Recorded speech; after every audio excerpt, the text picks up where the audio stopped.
বন্ধুরা, রবিবার বিকালবেলায় আমরা চলে গিয়েছিলাম জ্যোতিদির দোকানে। আগে গিয়েছিলাম জ্যোতিদির যে নতুন দোকান সেখানে, কিন্তু সেখানে গিয়ে শুনি খাবার তো নেই। তো আমাদের একটু প্রথম মন খারাপ হয়ে গিয়েছিল। ব্যবস্থাটা করে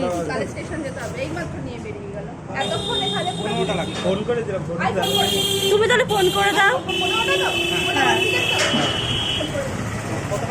তারপর আমরা একটু রান্নাঘরে ছবি তুলছিলাম।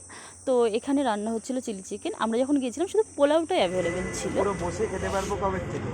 বসে খেতে পারবে টাইম, মানে আমি যা ভেবে নিয়েছিলাম দোকানটা, এখন দেখছি এটাও ছোট হয়ে গেছে।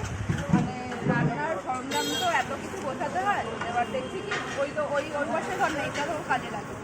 সেই জন্য একটুখানি অ্যারেঞ্জমেন্ট না করে বলা আছে না, কিন্তু তাও এতক্ষণ এখানে খাবার ছিল, এখান থেকে কিছু লোক বসে খেয়ে গেছে। এবার একটু আস্তে আস্তে। আর এখন বর্তমানে রোজ কেমন কত 40-45 কিলো পোলাও, তার সঙ্গে মাংস 45, মানে চিকেনটা আর মাটন ডাল।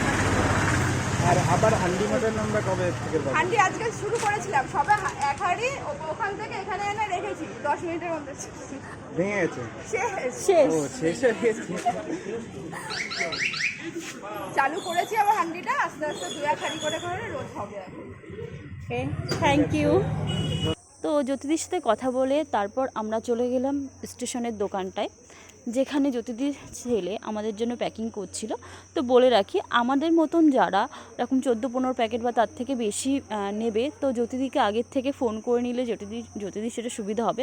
তোমরা জানো যে জ্যোতিদির মানে খাবারের কতটা চাহিদা, তো পাওয়া যায় না। আমরা হয়তো কিছুক্ষণ পরে গেলে সেটা পেতাম না।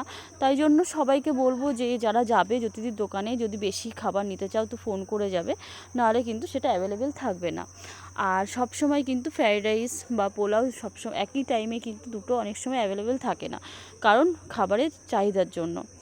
তো আমরা এখন গিয়েছিলাম, তখন অনেকে দাঁড়িয়েছিল যারা আমাদের প্যাকিংটা যেহেতু আগের থেকে ফোন করে দিয়েছিল, তাই জন্য আমরা পেয়ে গিয়েছিলাম। কিন্তু পরে অনেকেই দাঁড়িয়েছিল লাইনে যারা খাবারটা পায়নি।